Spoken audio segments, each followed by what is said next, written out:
welcome to Weekend Connection, a public affairs presentation of the Bible Broadcasting Network. Suppose you had an illness that caused debilitating symptoms, but the physicians could not find out the cause. In fact, they told you you just needed to take better care of yourself. Well, we'll find out today about someone who had such an illness on Weekend Connection. Now, let's get connected. Well, thank you for joining us today on Weekend Connection. I'm Hank Farrier. Have you ever heard of Cushing's Disease? We're going to speak with someone today who has had Cushing's Disease and is now much better. We're going to hear his exciting story. His name is Jody Williams. Jody, thank you for joining us today. How are you? I'm great. Thank you for having me on. Our pleasure. Tell us initially, just briefly, what is Cushing's Disease?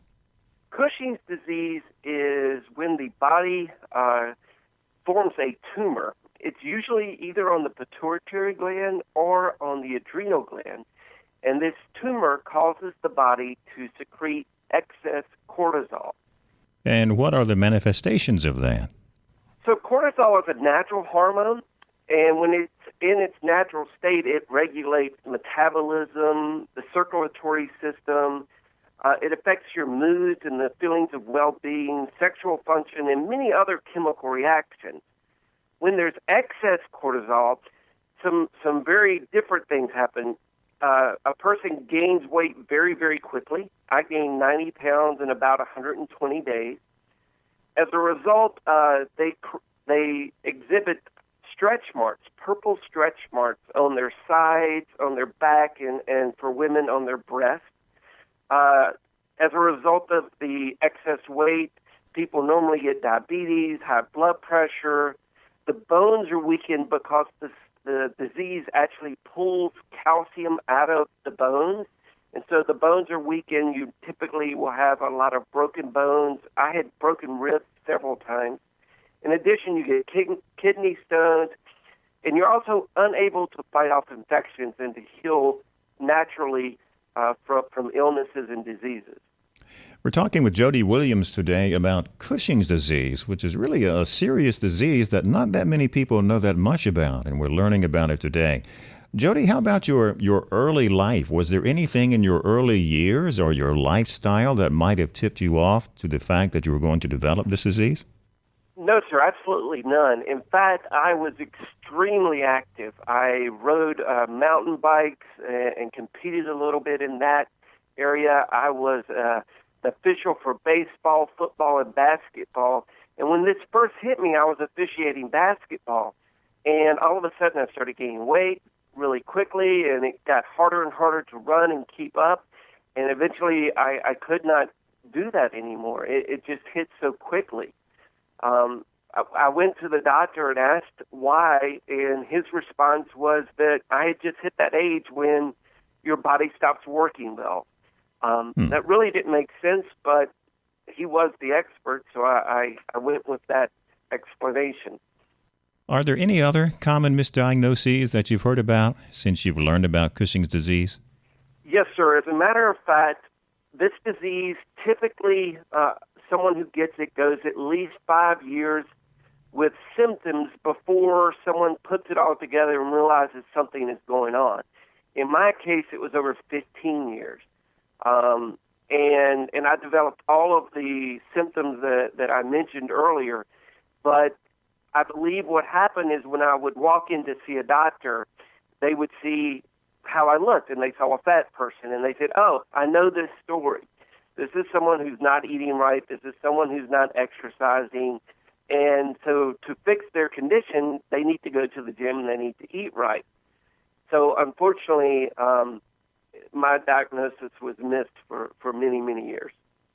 On Weekend Connection today, we're talking with Jody Williams about Cushing's disease. Jody had Cushing's disease, but is now much better. Jody, it must have been frustrating as you were suffering from Cushing's disease, as you noticed that people were looking at you and realized that you did not seem to be healthy. Maybe they thought you just weren't taking care of yourself. What were you thinking at this time?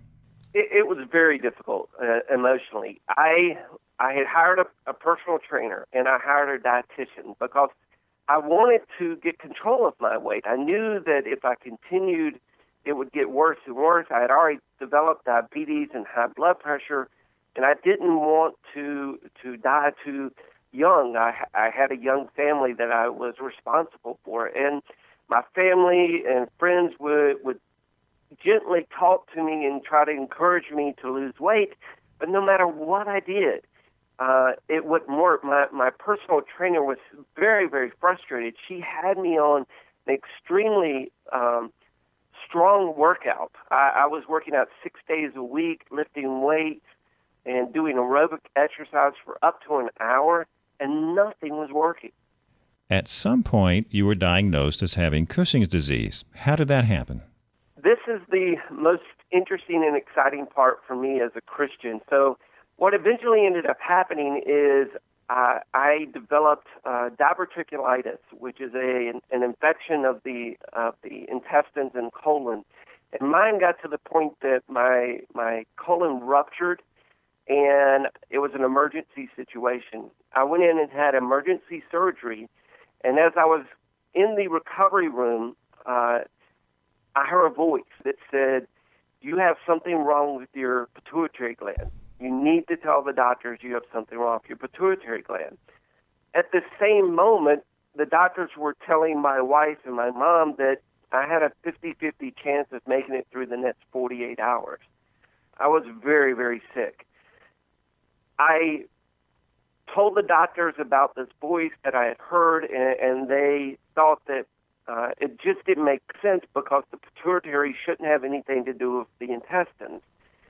A couple of days later, when I was stronger, I looked up on the internet and I just did a search, pituitary diseases, and Cushing's disease popped up. And when it did, I read the symptoms, and those symptoms matched exactly what I was experiencing. And so when my doctor came in that day, I told her, "I have this disease. Can we run some tests?" And she looked at everything. I told her my complete story, and she agreed that she thought maybe there is a chance here. Over the next couple of weeks, the tests were run, and in fact, they all pointed to Cushing's disease. Eventually, on December the 20th, December 20th of 2012, I had an MRI, and a small tumor on my pituitary gland was found. And that's how I was eventually diagnosed with the disease officially. What is the possibility of Cushing's disease recurring? That's a good question, and one that, quite honestly, the medical community is still trying to figure out themselves. There's not a known reason for Cushing's disease developing in someone. There doesn't seem to be a genetic connection, and in my case, there absolutely isn't. I was the very first one on either side of my family to have this condition. They haven't been able to tie it to an injury, so they're not sure what is going on. And in fact, I participated in a case study with National Institutes of Health to try to get to that. For me, I have to keep watching my body and seeing if all of a sudden I start gaining weight again, or I have other complications that seem to be coming back from the disease, and then we would run tests to see if either the tumor had come back on my pituitary or something else with my adrenal glands possibly. Once you realized that you had Cushing's disease, Jody, did you discover any support groups, or what else did you do to find out more about the disease? There are support groups. I joined the National Pituitary Association and also several online support groups. And it's really been interesting to read and hear the stories of other people who have gone through this. I am very, very lucky. I found out when I went to NIH to have my surgery to have the tumor removed, physical therapy doctors came in and asked if I needed help dressing and walking and feeding myself. And I was really confused why they were asking these questions, and they told me anyone that had had this disease for 5 years or longer were normally disabled to some degree. So I believe my continuing to work out in an effort to lose weight actually saved me from some of the most heinous parts of this disease. There are support groups, but the most important thing is to try to catch it early and get to a very skilled doctor and medical team who can help you. Jody, what are some symptoms that could alert someone that they possibly have Cushing's disease?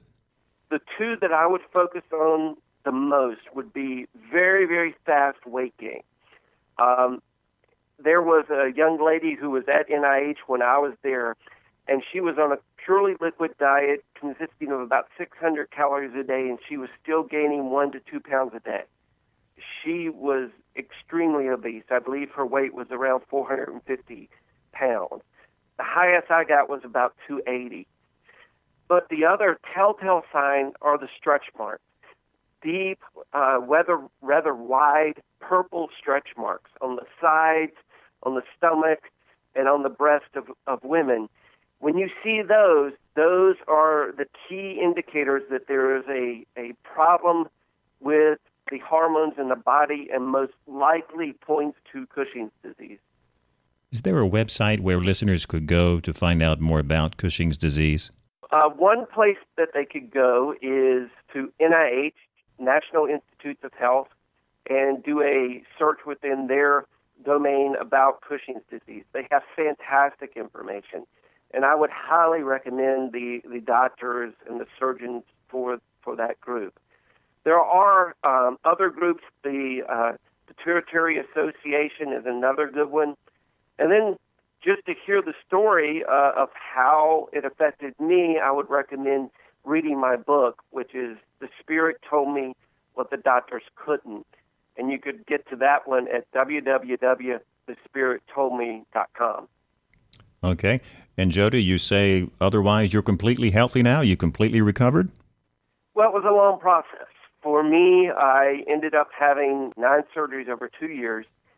Not all of those were related to the brain surgery that was necessary. I had a lot of additional problems that had to be corrected as a result of having the disease for so long. The only lingering side effect now, however, has been that my thyroid gland was slightly damaged, and so I'm having to take replacement for that. But I've lost all the weight. I feel fantastic. I have my energy back, my mental clarity, and yes, I am completely healed. Well, Jody, your story certainly is an inspiring one and hopefully an encouraging one and an educational one for many people who are listening right now. I'm sure some people will benefit from what they've heard today. We've been talking with Jody Williams about Cushing's disease, about his experience and his recovery.